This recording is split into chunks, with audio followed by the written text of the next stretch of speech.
화를 낼 때 인간의 진짜 얼굴이 드러납니다. 평소엔 점잖고 친절하고 이해심 많은 사람도 단 한 번의 분노 앞에서는 그동안 쌓아온 인격이 무너집니다. 그때 비로소 보입니다. 그 사람의 진짜 본성, 그가 평생 감춰온 마음의 가장 깊은 자리입니다. 정약용은 말했습니다.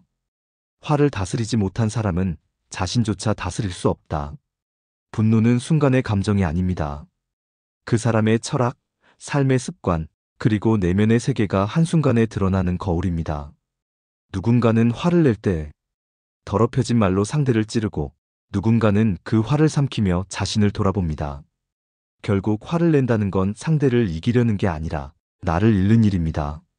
그래서 진짜 무서운 건 화를 낸 사람이 아니라 화를 낼 때 자신을 잃는 사람입니다.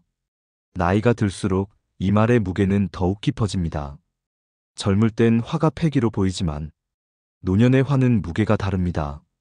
한 번의 말이 한 생의 관계를 끊고 한순간의 분노가 평생의 인연을 태워버립니다. 화는 불과 같습니다. 조금의 불씨로 시작되지만 제때 끄지 않으면 모든 걸 태워버립니다. 노년의 화는 더 오래 남습니다. 몸이 약해지고 세상에 대한 이해가 깊어질수록 마음은 더 예민해집니다. 그래서 그 화를 다스리지 못하면 평생 쌓은 관계와 명예, 심지어 건강까지 잃게 됩니다. 정약용은 유배지에서 수많은 분노를 글로 다스렸습니다. 그는 알았습니다. 화를 밖으로 쏟는 사람은 무너지고 화를 안으로 녹이는 사람은 성장한다는 걸요. 결국 인생의 품격은 화가 날 때 드러납니다. 그 순간 당신이 택한 말 한마디, 그 행동 하나가 당신의 모든 세월을 말해줍니다. 화를 낼 때 그 사람의 진짜 얼굴이 드러납니다. 그 얼굴이 분노로 일그러질지 지혜로 빛날지는 지금 이 순간 당신의 선택에 달려 있습니다. 일부 화를 낼 때 드러나는 본성의 진실. 사람의 본성은 평온할 때는 보이지 않습니다. 웃고 인사하고 겉으론 모두 다 괜찮아 보이죠. 하지만 진짜 성품은 평화 속이 아니라 분노의 순간에 드러납니다. 화를 내는 방식에는 그 사람의 인격이, 그가 살아온 세월이, 그가 쌓아온 마음의 깊이가 담겨 있습니다. 누군가는 화가 나면 문을 닫고 침묵합니다. 그 침묵 안에는 후회와 성찰이 함께 있죠. 하지만 누군가는 화가 나면 말로 쏟아냅니다. 그 말이 결국 자신을 해치고 사랑하는 사람을 멀어지게 만듭니다. 정약용은 이렇게 말했습니다. 마음을 다스리는 자가 세상을 다스린다. 이 한마디 안에 분노를 다스리는 지혜가 모두 담겨 있습니다. 나를 다스리지 못하는 사람은 아무리 똑똑하고 배워도 결국 세상에 휘둘립니다. 화를 이기지 못해 사람을 잃고 화를 이기지 못해 자신까지 무너집니다. 한 번쯤 이런 경험 있으실 겁니다. 자식에게 괜히 소리 질러 놓고 그날 밤 잠 못 이루며 후회한 적. 내가 왜 그랬을까? 그 한마디만 참았어도 이런 자책이 마음에 남아 오래 갑니다. 그 순간엔 분명 내 말이 옳다고 믿었지만 시간이 지나보면 틀린 건 말이 아니라 태도였다는 걸 알게 됩니다. 화는 옳고 그름의 문제가 아니라 마음의 무게를 보여주는 신호입니다. 젊을 땐 화가 패기로 보이기도 했습니다. 직장에서, 세상에서 내가 억울하다고 소리치는 건 용기처럼 느껴졌죠. 하지만 나이가 들면 알게 됩니다. 그때의 화는 용기가 아니라 미숙함이었다는 것을. 노년의 품격은 화를 어떻게 다루느냐에서 결정됩니다. 참는다고 약한 게 아닙니다. 한번 참음으로 관계를 지키고 한마디를 삼킴으로 평화를 얻습니다. 지혜로운 사람은 화를 쏟지 않습니다. 그는 화를 관찰합니다. 왜 내가 이 말에 이렇게 흔들리지? 이 감정의 뿌리는 무엇일까? 이렇게 자신을 바라볼 줄 아는 사람, 그가 진짜 어른입니다. 정약용도 젊은 시절엔 화가 많았습니다. 억울한 일, 이해받지 못하는 현실에 그의 마음은 늘 불타 있었습니다. 하지만 유배를 겪으며 깨달았죠. 화는 세상을 태우는 불이 아니라 나를 태워 깨닫게 하는 불이다. 그 후로 그는 화를 글로 바꿨습니다. 말로 쏟지 않고 붓으로 다스렸죠. 그 글들이 오늘날까지 사람들의 마음을 움직입니다. 왜일까요? 그가 감정을 억눌러서가 아니라 감정을 이해했기 때문입니다.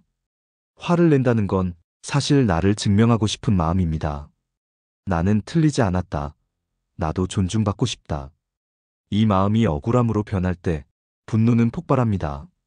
하지만 그 순간 이성을 잃는다면 존중받기는커녕 오히려 신뢰를 잃습니다. 화를 내는 사람은 세게 보이지만 결국 마음이 약한 사람입니다. 감정에 휘둘린다는 건 자신을 통제하지 못한다는 뜻이니까요. 진짜 강한 사람은 화가 나도 흔들리지 않습니다. 그는 상황을 바라보고 한숨을 내쉰 뒤 말 대신 마음을 다스립니다. 그 한 번의 멈춤이 인생을 바꿉니다. 그 한 번의 침묵이 수십 년의 인연을 지킵니다. 노년의 화는 젊을 때보다 무섭습니다. 젊을 땐 금방 풀리지만 나이 들면 마음이 굳어 오래 갑니다.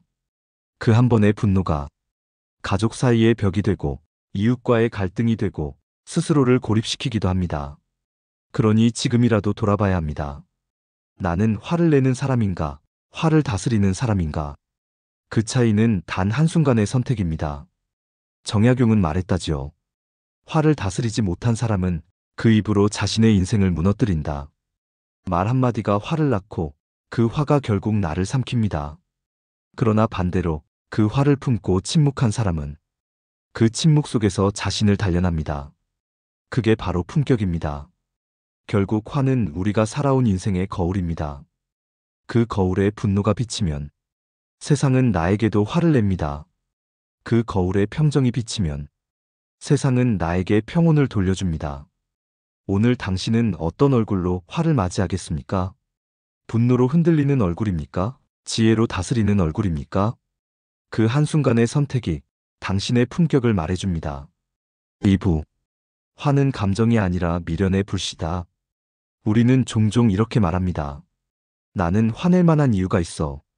하지만 정말 그럴까요? 화는 이유가 아니라 미련의 그림자일지도 모릅니다.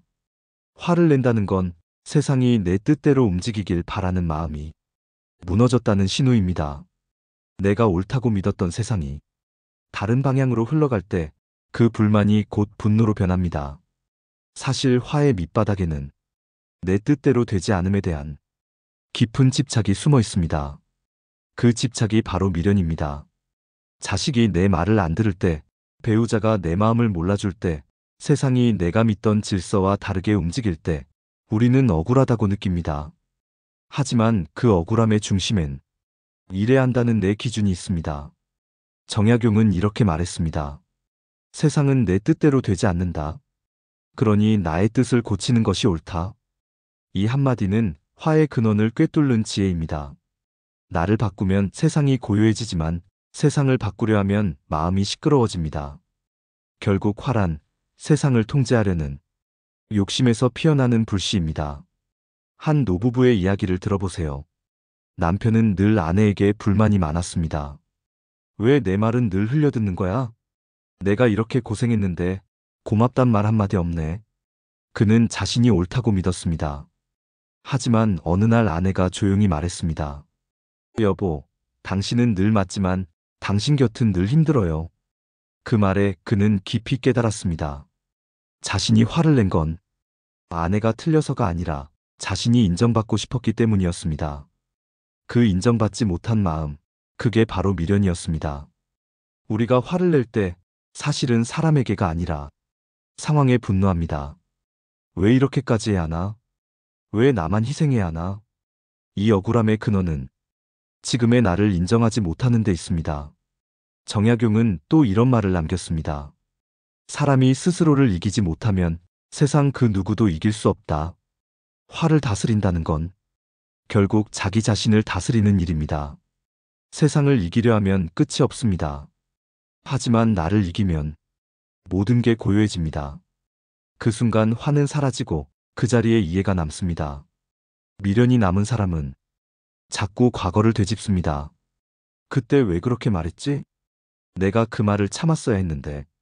하지만 화를 내려면 내려놓아야 합니다.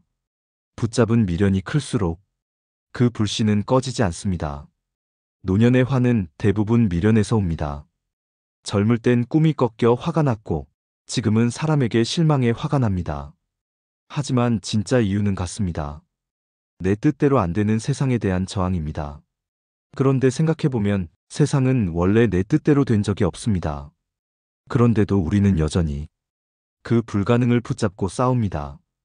그 싸움이 끝나지 않는 한 마음은 절대 편해지지 않습니다.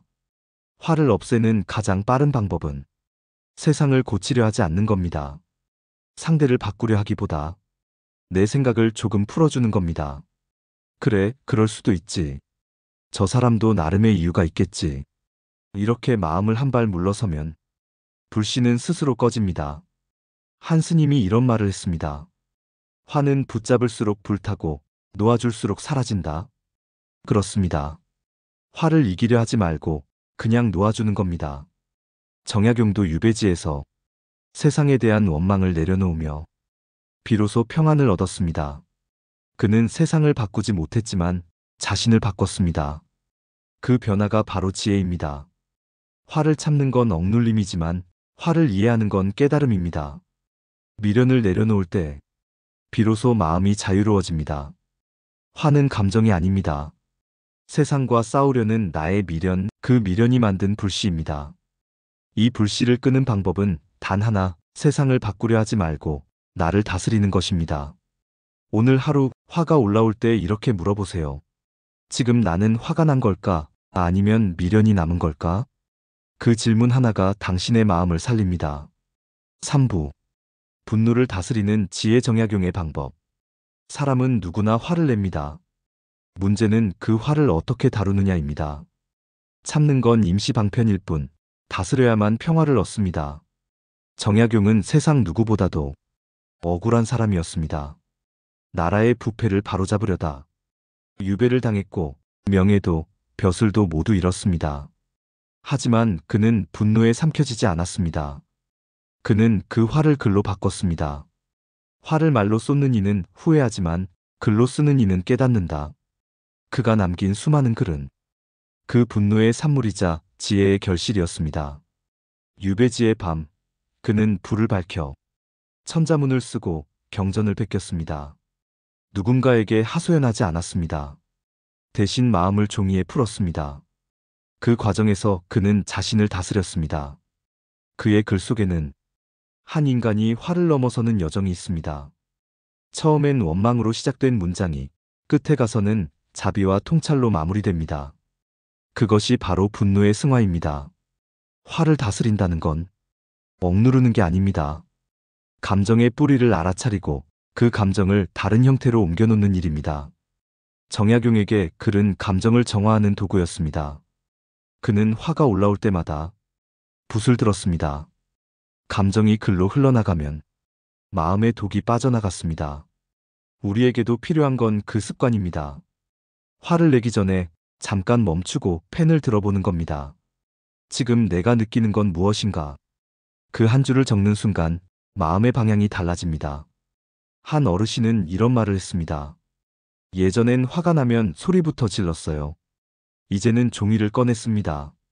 쓰다 보면 그 사람이 아니라 내 마음이 보이더군요. 그게 바로 깨달음의 시작입니다. 화를 다스리는 사람은 결코 약한 사람이 아닙니다.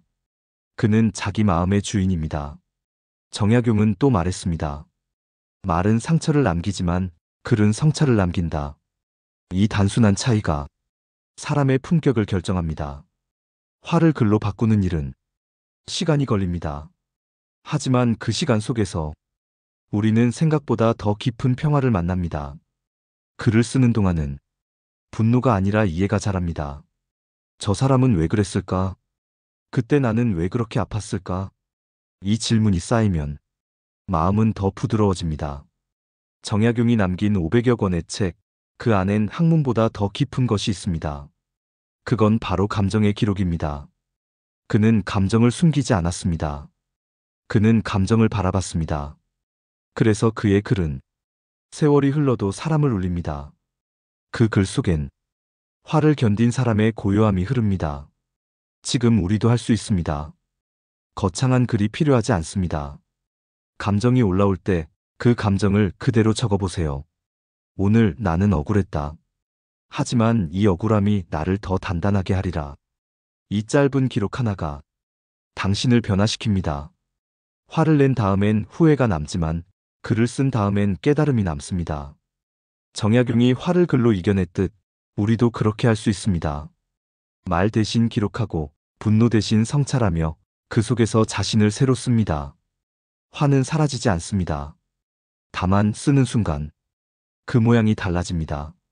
그 글이 쌓이면 당신의 인생은 분노가 아닌 지혜로 남게 됩니다. 4부. 화를 낼수록 잃는 것들. 화를 낼 때마다 우리는 이깁니다. 그 순간만큼은요. 하지만 시간이 지나면 알게 됩니다. 그 승리가 얼마나 값비싼 대가였는지를. 화는 결코 공짜가 아닙니다. 화를 낼수록 우리는 잃습니다. 건강을 잃고, 관계를 잃고, 마음의 평화를 잃습니다.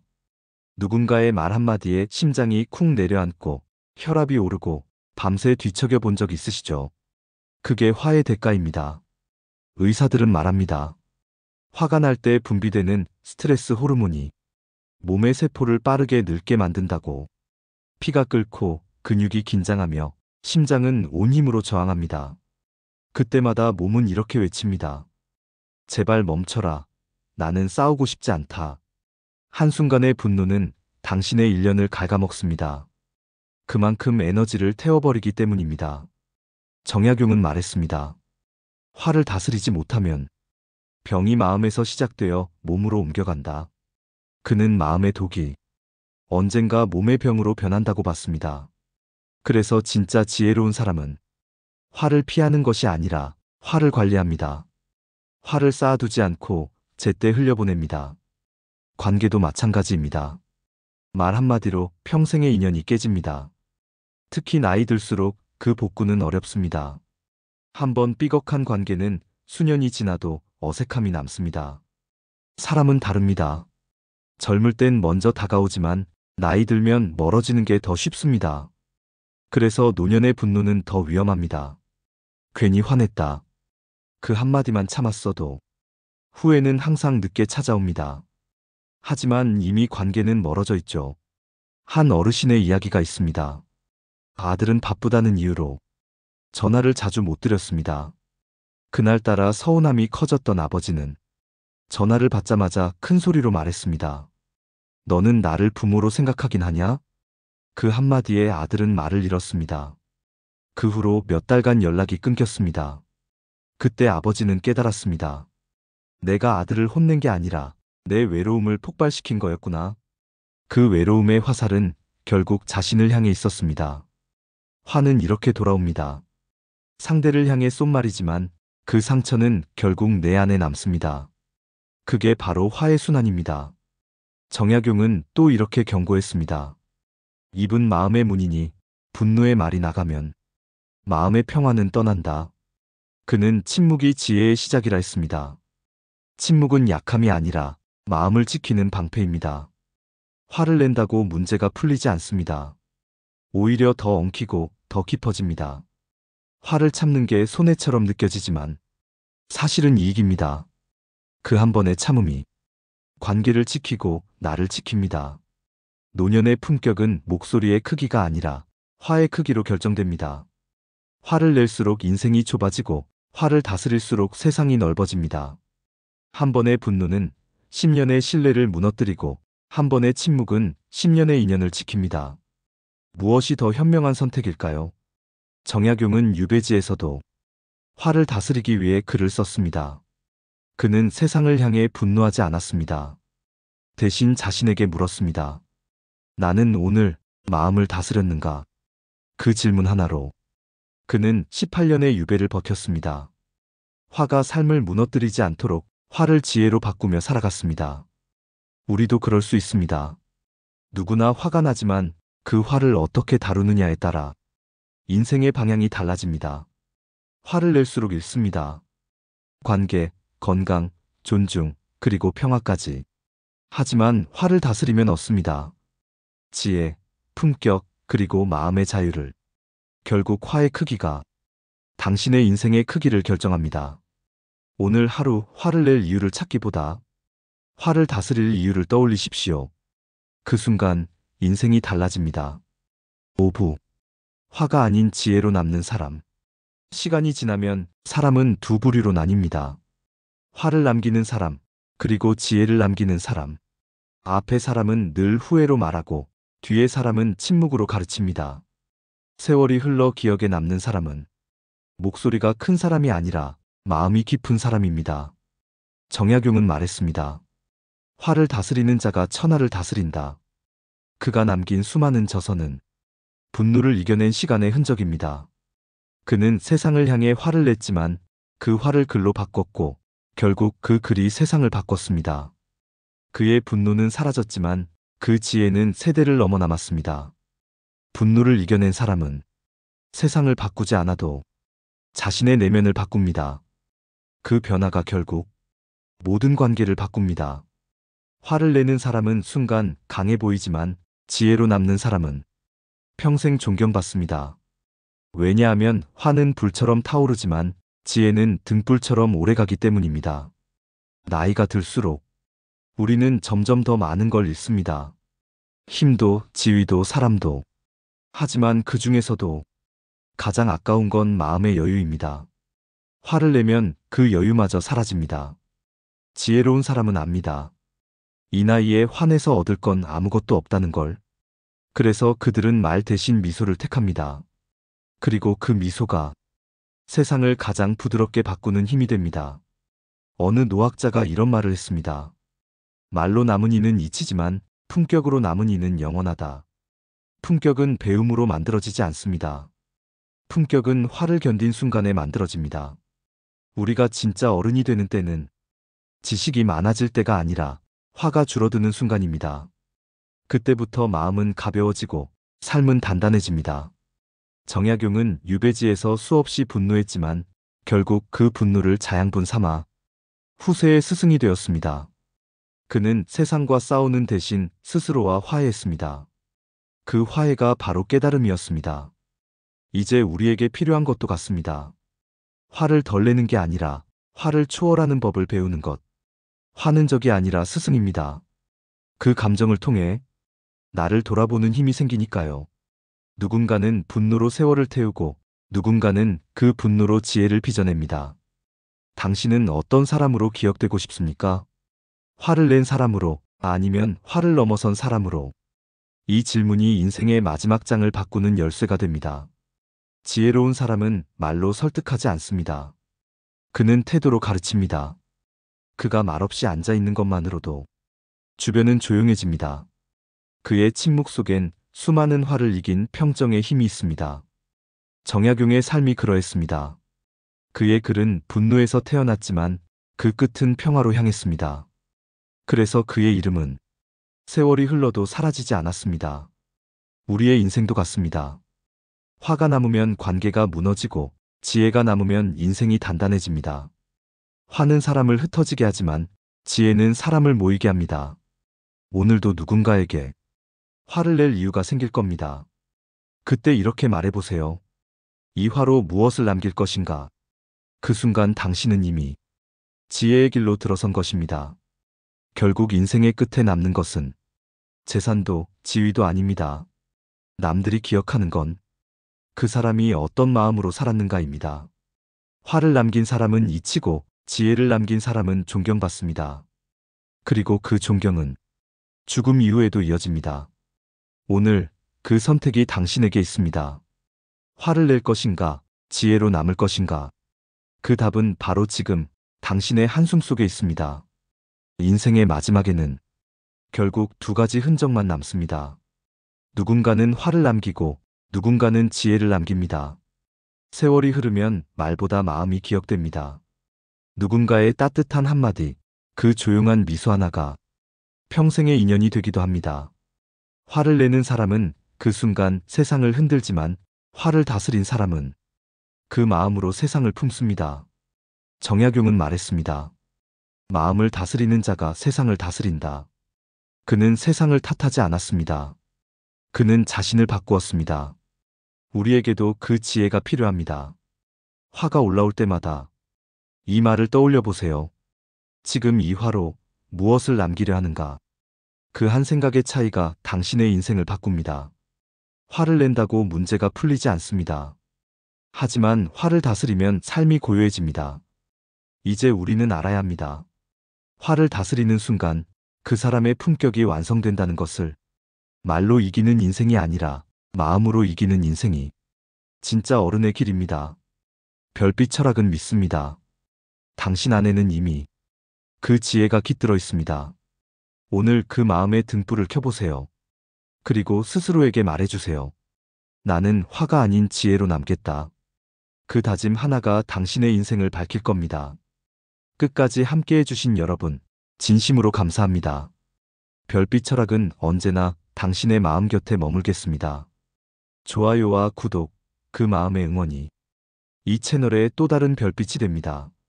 오늘도 당신의 하루가 지혜와 평화로 빛나길 바랍니다.